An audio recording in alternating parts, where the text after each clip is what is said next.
Welcome to Global Viewpoint, an innovation accelerator brought to you by Hunter Muller, founder and CEO of HMG Strategy. Hello, and welcome to Global Viewpoint. I'm Hunter Muller, founder and CEO of HMG Strategy. I'm here with my good friend Matthew Rosenquist, who's the CISO at Mercury Risk. What's new in your role and how you're influencing our industry? Because you're, without a doubt, one of the brightest, I feel, independent thought leaders in our industry. Great to be with you today. Well, me, just like everybody else in the industry, is challenged with some of the new threats and some economics and everything else going on within, cybersecurity. So it's always a challenge. It's always fun, never boring. And I get the pleasure of, I do advising work and consulting, so I get to hear and feel the pain of my peers as well. So it's an interesting time to be in cybersecurity. So, Cyber Insights, give us an angle on your latest thoughts of the geopolitical landscape and nation state threats, and really how bad is it out there? I don't want to scare anybody, but I have outlined some interesting thoughts in my 2025 predictions. And one of them, in fact, the first one, was the fact that we're going to see more nation state attacks, aggressive nations. And we got four big ones out there: Russia, China, North Korea, and Iran. And we've seen that. We've seen them go after our critical infrastructures, particularly our finance infrastructure, cryptocurrency, things of that sort. And we expect that we're also going to see healthcare get hurt even more than it did last year. And we've got a lot of turmoil going on right now in the world. If we look at it, we've got cyber being used essentially as a tool for foreign policy by many different countries out there. We've got hot wars going on. We've got cold wars going on, right? Look at Ukraine, Israel. Look at what's going on with Russia and the West and Europe, right? We've got all these things happening.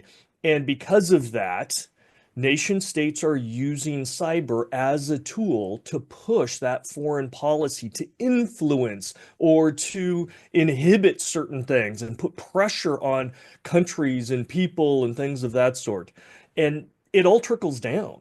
And so even if you're not a government or you're not part of critical infrastructure, the simple fact that these nation states, with all their power and technology being able to influence cyber, it trickles down to everybody, right? Everybody needs electrical power and telecommunications and have to travel, and they need healthcare and have to go to the ATM to get money.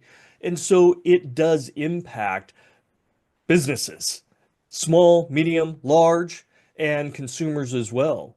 And today I'm looking at the markets. It's red out there, right? Markets are down another 4% today. And so we've got economic pressure as well.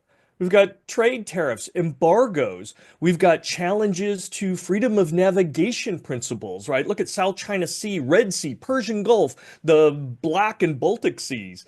So again, with all this international turmoil, cyber is one of those capabilities that these nation states can employ that's easy, cheap, effective, can impact adversaries or allies of, adversaries.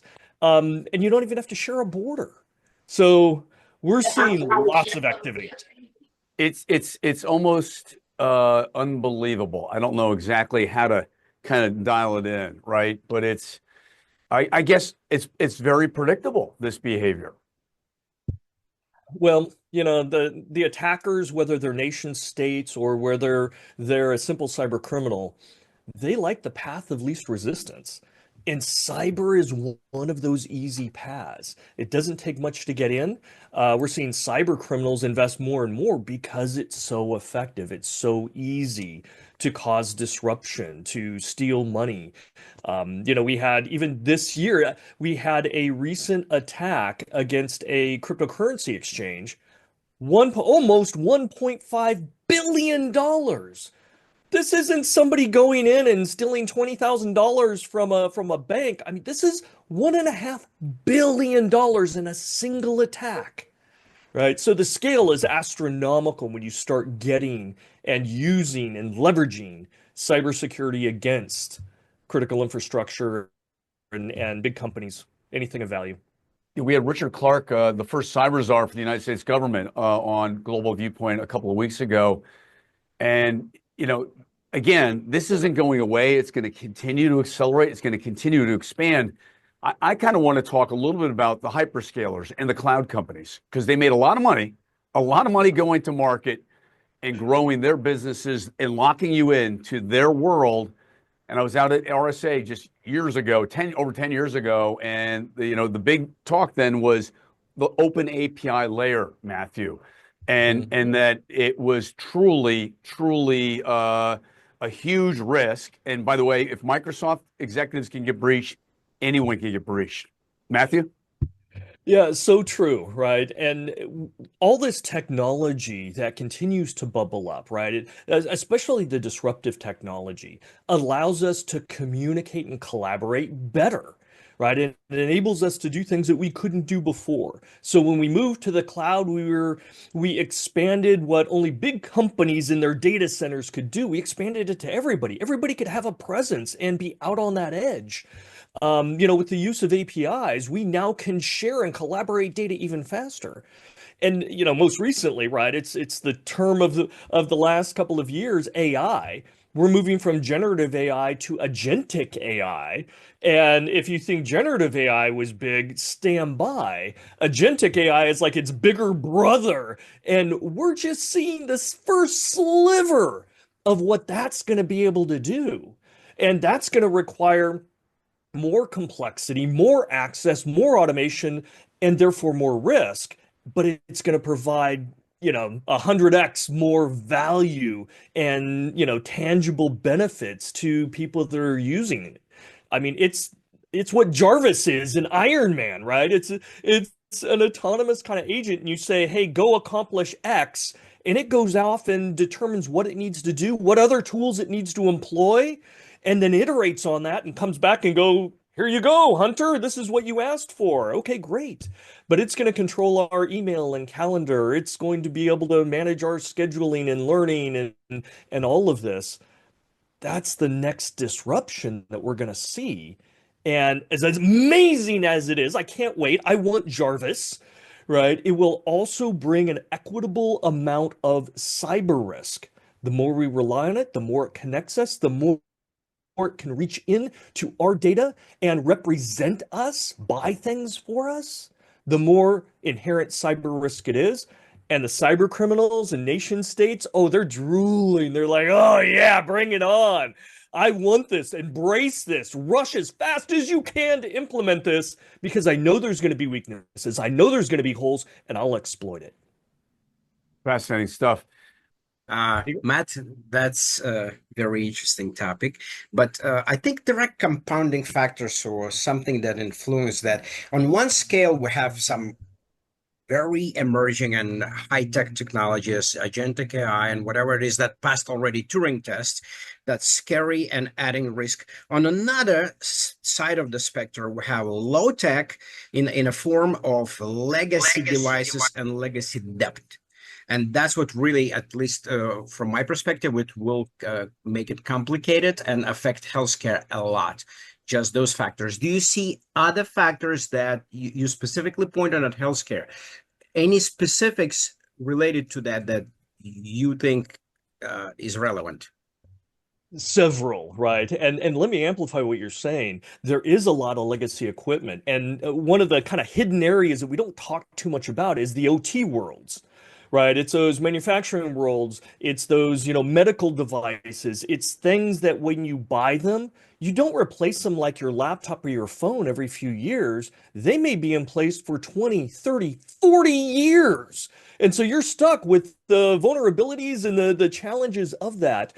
And so when we look at healthcare, we look at manufacturing that are highly dependent on these OT environments, right? We have to start to understand, hey, we're connecting these to our IT environments, which, live and breathe communication and access.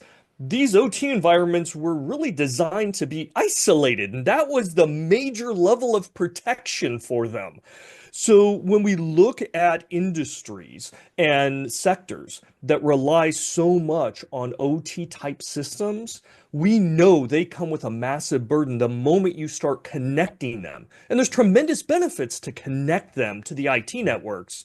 But again, we have to overcome some of this legacy burden that may or may not be able to acclimate to our IT type of worlds where we can do patches, we can do inventory, we can set ACLs and firewalls and do all these great things. The OT world is a different kind of world.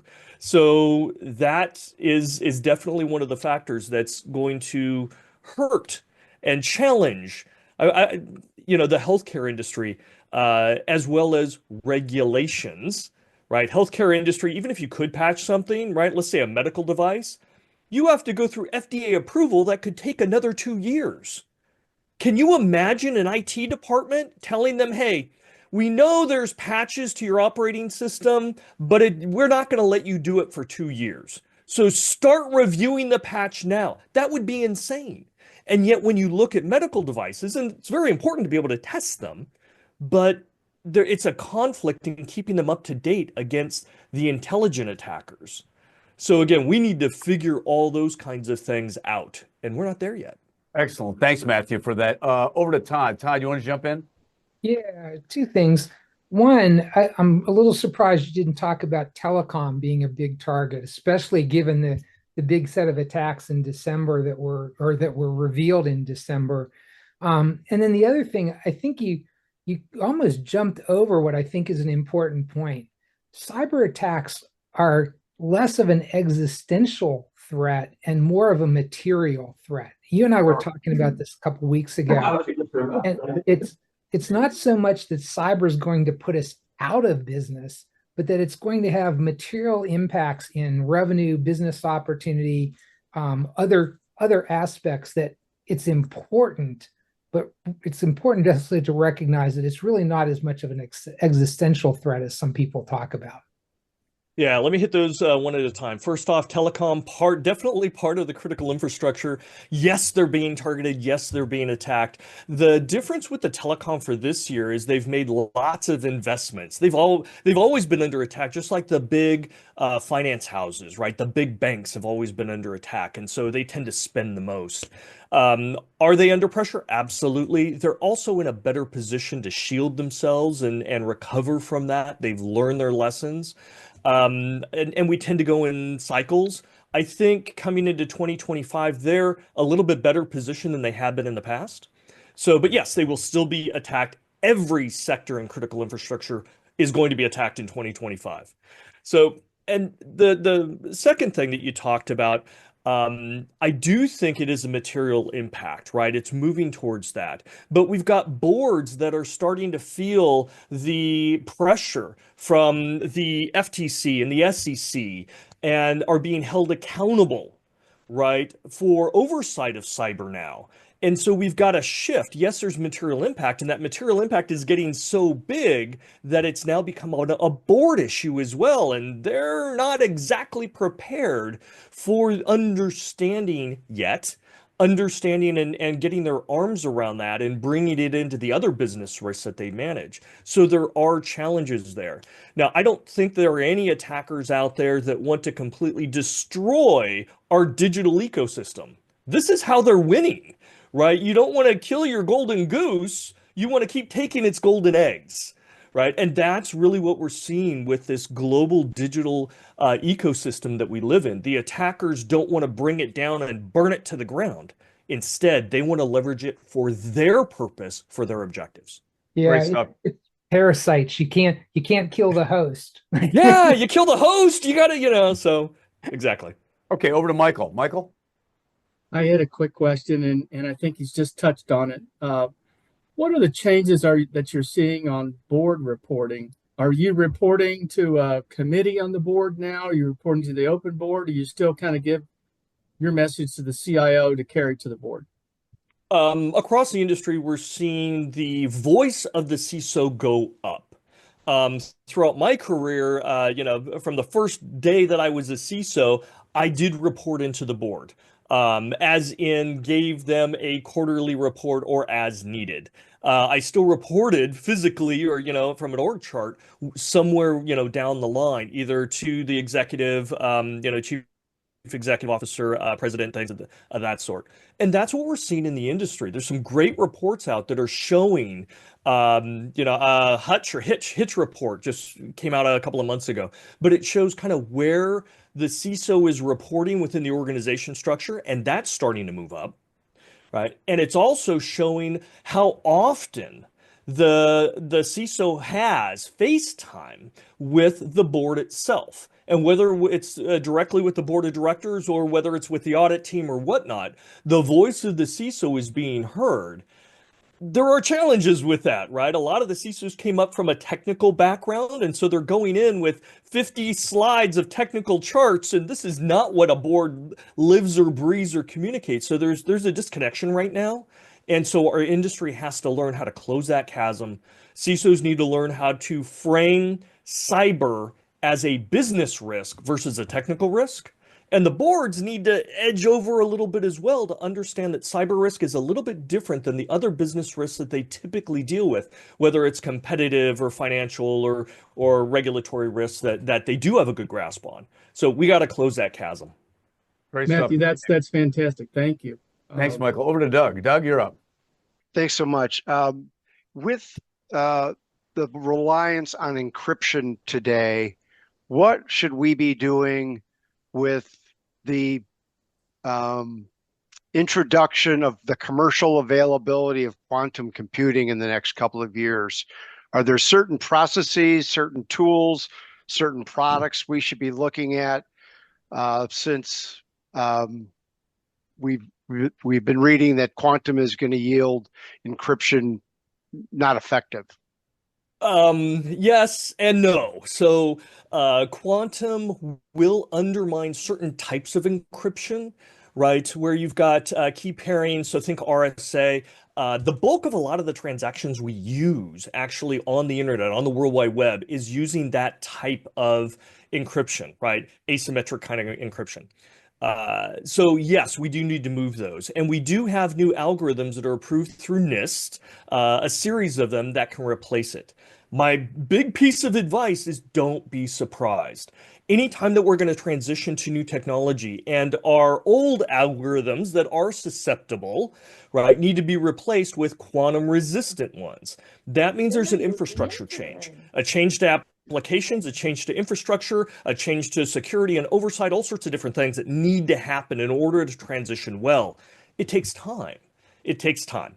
And we're going to see more and more service providers automatically switch over. So expect your cloud provider to already do it for their communications. But if you have internal communications within the apps that you're using or whatnot, you may have to have your own program. But get a team together, figure out what your exposure is, what you want to move to, and then start choosing some vendors to work with to develop that.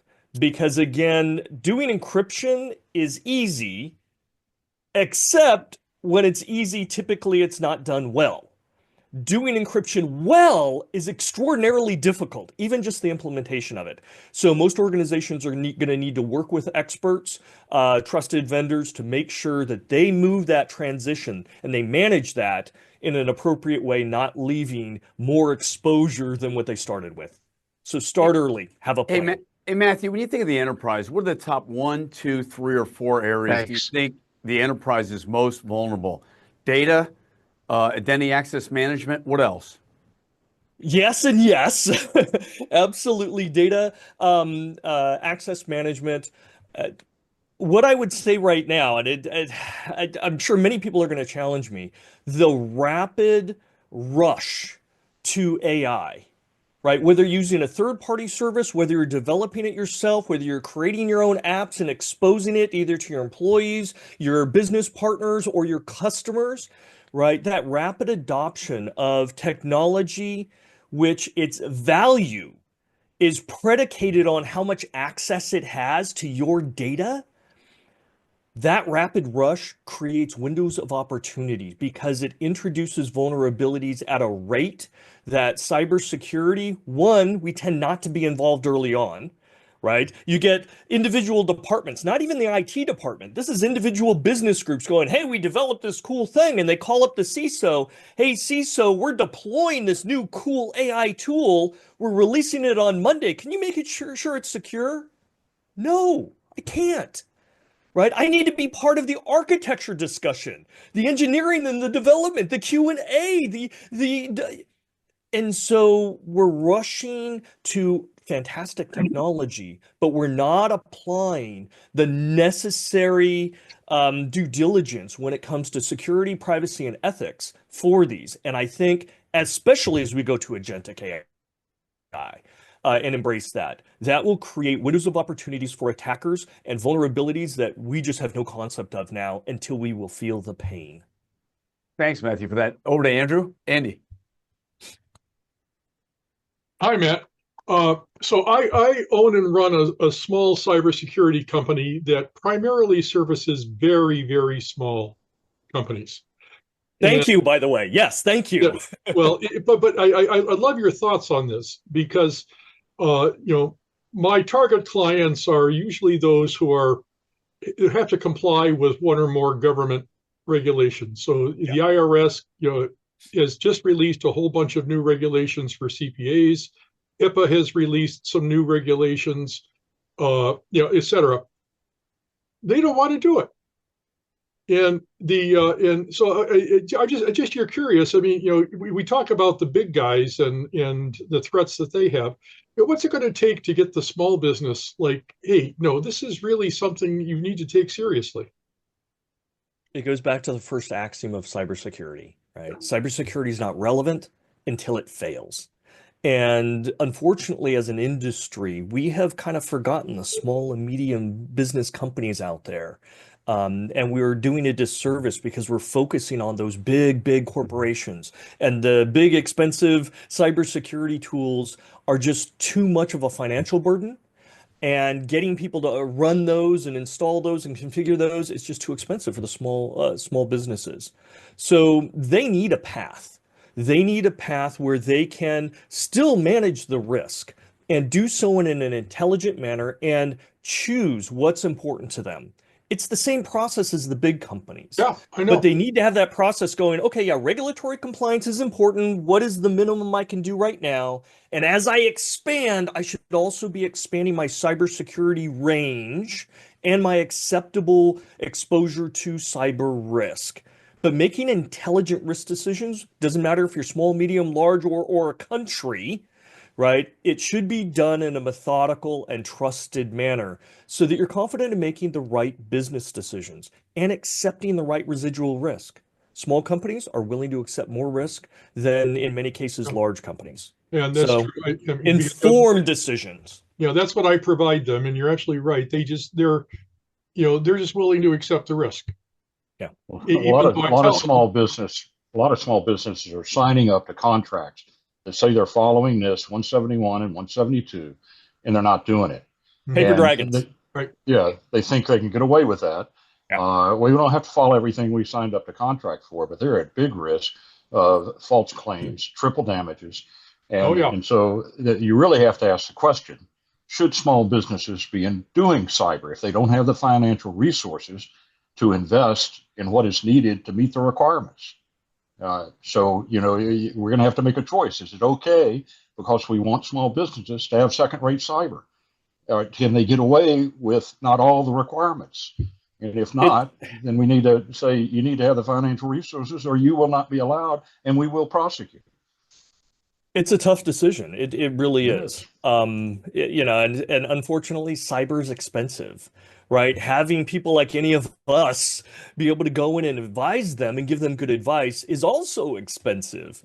So, I'm hoping to see more consortiums of small businesses get together, pool resources, to be able to bring in the right expertise, give, better playbooks, And it isn't all or nothing. It isn't you completely commit and you're going to do everything, or you have zero and you're just going to be the next victim. It's really about finding that optimal space. And every company, every industry is a little bit different, and there's different drivers. Same thing for the small businesses, regardless of what industry they're in. We just need to be able to communicate out and teach the world there are good practices. You don't have to just go, I can't do it, I'm going to do nothing. Start small, even if that's what it takes. But realize that this can put your business in jeopardy, just like the other risks you have to worry about, right? You have to worry about fire and theft and shrinkage and all those other things. Cyber is one of those more ethereal concepts until it hits. Hey, Matthew, real quick, there's thousands of cyber companies out there, and many of them are legacy. They're fixing old problems with old technology, and they have a whole moat and a trench that they want to protect, and are doing the best to innovate. Netscope being one of the best forward-leaning mega companies that's probably going to go public this year. I had the opportunity to interview Sanjay Berry, and I asked him, Sanjay, out of the thousands of people in your organization, how many people are innovating and helping engineer the next wave of innovation and solutions to protect your clients in the enterprise? He said about 50% of everyone in the whole company. Pretty amazing fact. At HMG Strategy, we often find leading edge cyber companies from all over the world, from Silicon Valley to Tel Aviv, Israel, that want to meet you all as design partners. So just kind of throwing it out there, if you want to learn about some really cool, innovative companies at the application level, at the data level, at the identity access management level that are looking for design partners, reach out to me at Hunter M at HMG Strategy, or better yet, come to an upcoming summit. Next week, we're in New York, April 9th and 10th with the 18th Annual New York Summit of America. And then later in the month, we'll be in DC with a lot of amazing cyber executives, including Israel Martinez. Matthew, final question. How best to continue to innovate and keep that the enterprise architecture, that enterprise threat landscape safe? Well, as you mentioned, Hunter, a ton of innovation in cybersecurity always comes from these small startups. And we see a trend in our industry where the big companies will actually go out and just start acquiring a whole bunch of these small startups because these startups are nimble enough and have incredibly bright people that come up with amazing ideas. And so these big companies start sucking them up like a Hoover vacuum and integrating them in. And we go into these cycles. Right. But we see a tremendous amount of innovation, again, from those small companies. So I would say if you're a CISO or a CIO, don't just look towards the big companies. If you've got a specific problem and you need cutting edge ideas, also be very open to looking at some of those small innovative companies that are pushing the boundaries, that are coming at it with fresh ideas and new capabilities. Right? Especially when you're dealing with disruptive technology. If you're worried about your AI, right, and you're just running into that, you're probably going to need new tools and new capabilities, new ideas. That's where you're going to find them, is in those small, innovative companies with brilliant people coming at it in new directions. But thank you for that, Matthew. And by the way, we do have a global CISO summit in June, at June 12th in New York City. Have a lot of new innovative cyber companies there as well. Every 2 weeks, we have, Melissa, let's include it in the link in the notes. We have a global CISO call where we often look at early stage companies that want to meet you. So great viewpoint. Final comments, Matthew, in terms of where we are today and where we're going? We just have to remain vigilant, right? We have to apply those best practices, and we can't give up. Right? The only easy day was yesterday. So embrace the suck, enjoy the chaos, right? And get the right people with that right positive mindset. Yes, we're always going to be climbing a hill, but that's how we get stronger. So keep at it. Hey, Matthew, great stuff. I'm a great fan of yours. We've been partnering now probably over 15 years in Silicon Valley. Thank you very, very much for your friendship, partnership. But remember, HMG Strategy is a place to go for innovation, leadership, invention, and disruption. Keeping your enterprise safe and secure. Friends, family, and colleagues for life. Thanks, Matthew. Cheers all.